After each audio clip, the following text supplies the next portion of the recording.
Well, hello and welcome back. Thanks for coming back. Where are we? Well, we're heading up from Stromby village and we're heading towards Kathikas. When we get to Kathikas, we're going to wiggle a little bit to the right and we're going to head out towards Arodes. We're going to turn left into Arodes and we're going to go through the village of Arodes, and then eventually we're going to come into Ineia. It's about 10 kilometres, so it's going to take us about 10 to 15 minutes or thereabouts. I'm going to jibber jabber along the way, tell you some bits of totally useless information and have a chat with some of the members on the breakfast crew, and probably thank one or two people for contributing to the channel, because we appreciate every single second that you spend watching us. We appreciate every comment that you give us, and we appreciate every single coffee that you choose to buy us. It's what keeps us afloat. So if you want to keep us afloat, please go through to our About page where you can consider to buy us a coffee or two, and it's very, very much appreciated. Thanks very much. So let's go and check on the breakfast sofas. Who's in town with us today? Well, Sally Bryers, she's popped in. She's brought her number one man, Matt Dyers. They're going to come out of Paphos very, very soon. September is not far away. She's pedaling away on her, what do you call it, these treadmill bikes. She's got one of these things going on. And I wonder if Mr. Allen's still with us, by the way.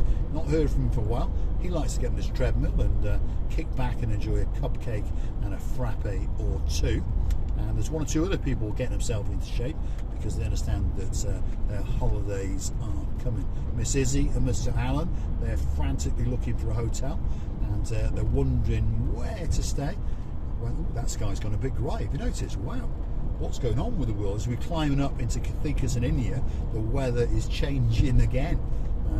Depressing, to be honest. We want some sunshine, don't we? Because all these people are planning their holidays. So what's going on? I remember a couple of weeks back now, Lady so sweet Caroline and Lord Nigel Big Guns, and of course the superstar known as Miss Ellie. They came to town. They had a couple of good days, and they had a few bad days, unfortunately.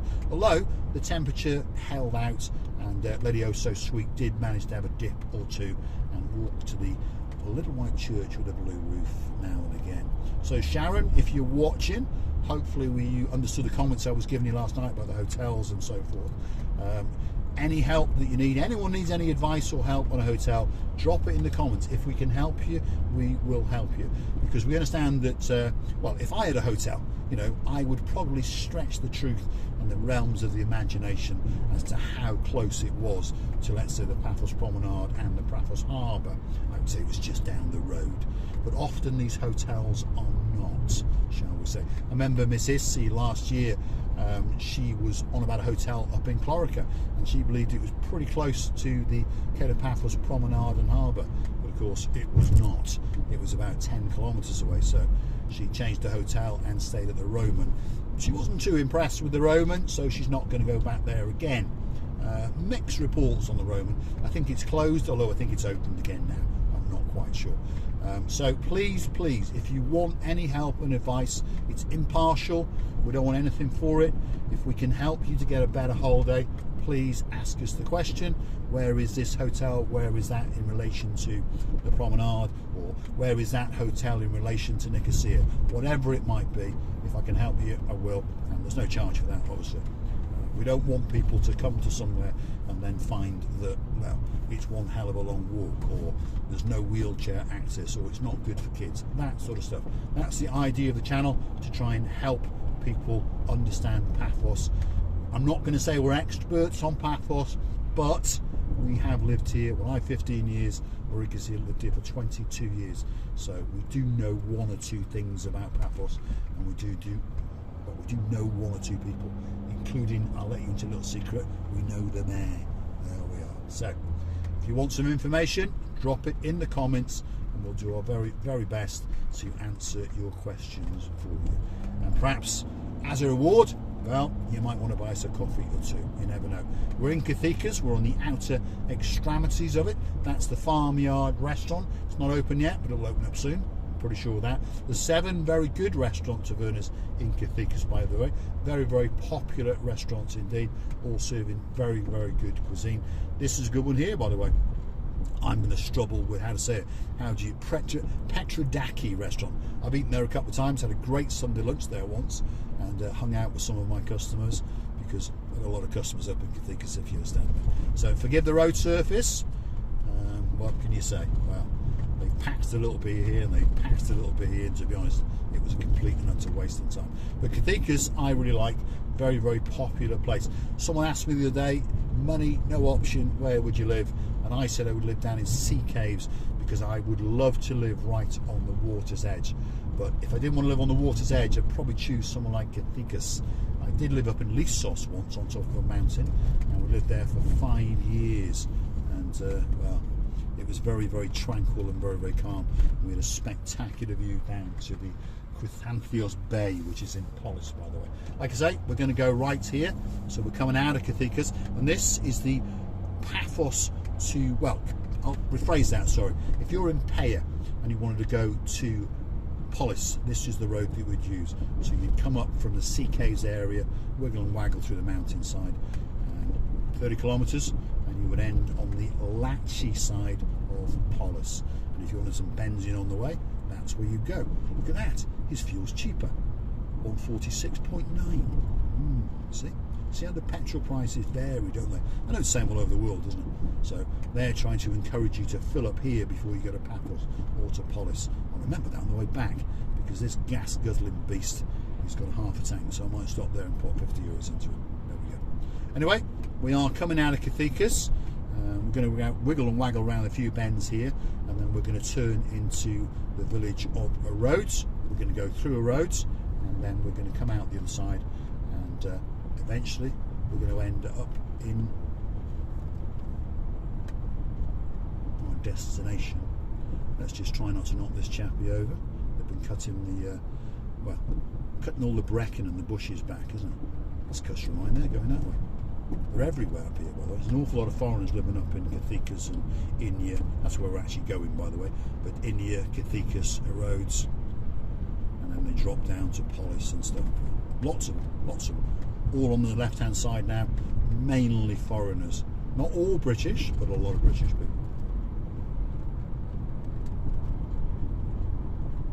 So here we go. We are going to take a left. And as the signpost is going to tell us, you've got Drusia, 4 kilometres straight, but we're going this way. And this now is Arodes, as the sign says. I think that's a lovely sounding village. This is Pano Arodes, and then I presume you've got Cato Arodes, but I think Arodes is a really, really nice sounding village. And a lot of people must like the sound of it, because a lot of foreigners live in here as well. So what's going on here? A bit of gridlock going on, see? There's road works going on the other side of the village, as I was saying. So let's hope, yeah, we're going to be stuck behind a lorry or two, I think. So let's pull over and let this lorry come through. He's a lot bigger than us. Gridlock in downtown Arodes. You wouldn't expect it, would you? There we are. So it's like a slight bypass. We're going to go this way, otherwise it gets quite narrow over there. But it's a nice part of the village, and there's a big church, and you can park up and go and have a walk around. There's some nice gardens and so forth. But like I say, we're going to sort of take the bypass, so we'll call this the bypass of Arodes village. See, chaos, absolute gridlock, isn't it? There we are. Dizzy Blonde, are you enjoying it? Yes? All this traffic, unbelievable. So we now have technically bypassed Arodes. We'll stop here. Ooh, we just beat that lorry. There we go.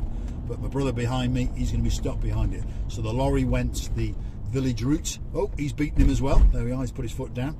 See how clever we actually are. Not. There we are. Pure luck. The lorry driver just doesn't know where he is, by the sounds of it. Now, here we go. Cato Arodes. See, this is Cato Arodes. That was Pano Arodes, and this is Cato Arodes. Don't ask me to explain what it means. I've forgotten already. One means new and one means old, or something like that. Now that's a nice building, isn't it? See, some older properties, older stone properties around. And I think this one coming up here on the left now is quite quaint and quite nice. And if you were here, you would understand that the view out of its back window is quite spectacular, because we're up in the mountainside, and down there to the left is the blue Mediterranean Sea. So there's a reason why people live up here And I've stood on the rear terrace of many a customer's house up here, and I tell you, the view, well, it takes your breath away. Almost as good as the view that we used to have in Lissos, because on top of Lissos mountain our house was positioned that it looked straight down towards Latchi, and wow, on a clear day it was absolutely spectacular. But as time went, I say we lived there 5 years, but we moved just before the fuel price went up to €2 a litre. We didn't know about the war coming, but we decided to move because the commute to Paphos for Marika was just too much. She doesn't like to travel that much in a car, if you understand. Every time we used to get in the car, she used to go, ooh, yep, Lissos in an hour or so. Now, look at that. That reminds you of the green grass of home if you're from Wales, and I am from Wales. So there we are. There's lots of reasons why people choose to live up here. Very, very relaxed way of life, slightly cheaper way of life perhaps, and the views are spectacular. Plenty of places to go hiking and walking and those kind of things. So stick with us, we're going to wiggle and waggle a bit further, and we are going to end up in the village of Ineia, and then we're going to go and hunt down this customer, deliver him his car back, and I'll have a good look in his wallet and see just how much we can get out of him before he starts to winch. If you're watching Mr. Andy from all the way out there in Staffordshire, Shropshire, isn't it? Sorry, Shropshire. But he wiggles around across the borders. He understands what I mean. Just take just enough to make them understand that it hurts, but not too much that they don't want to come back. There we go, my little jokes. Look at that. Wow. Just that view on its own is enough to take your breath away. That's an army base on the top of that mountain. That's Ineia mountain. There we are. And there's a Jeep Safari up front. See that? So someone's getting taken on a trip. And, well, the roads, well, Sherlock Holmes, aren't they? Really, really are. That's for sure. And as Philip corrected me before, Geoffrey Chaucer, isn't it? Yes. And he was saying that, well, my Hindu is not very good, but apparently neither is his. So sorry for insulting your wife. Miss Clita, I think is how you pronounce it. Hopefully you're sitting there watching, and hopefully this time I've got your name that little bit better. So Miss Clita and Mr. Phil, all the way up in Kamaras village. Thanks for watching us over and over. And if there's anywhere you'd like to go special, you let us know. As long as it's not India, because it's a bit far. I'd love to go, by the way. I really would love to go there. I think it's a spectacular country, and you never know. One day we may go, and we may beam it live to you up there in Kamaras village in Tala. Well, this is it. We have arrived in Ineia, and it's a quaint little village with some speed bumps, as you can say, some new properties and some old properties. As we go around this next series of bends, you're going to start to see some of the village improvements that are going on, and that's where we're going to come to a stop. They've been putting all these cobblestones in, which looks beautiful. It really, really does. Taverna on the right hand side. There's a new municipality building going in, and as you can see, there's a lot of things going on. And I'm going to say thanks for watching, and if you do like what you see, want to hit that like, click the subscribe, and come back for a little bit more of my madness. Thanks for watching.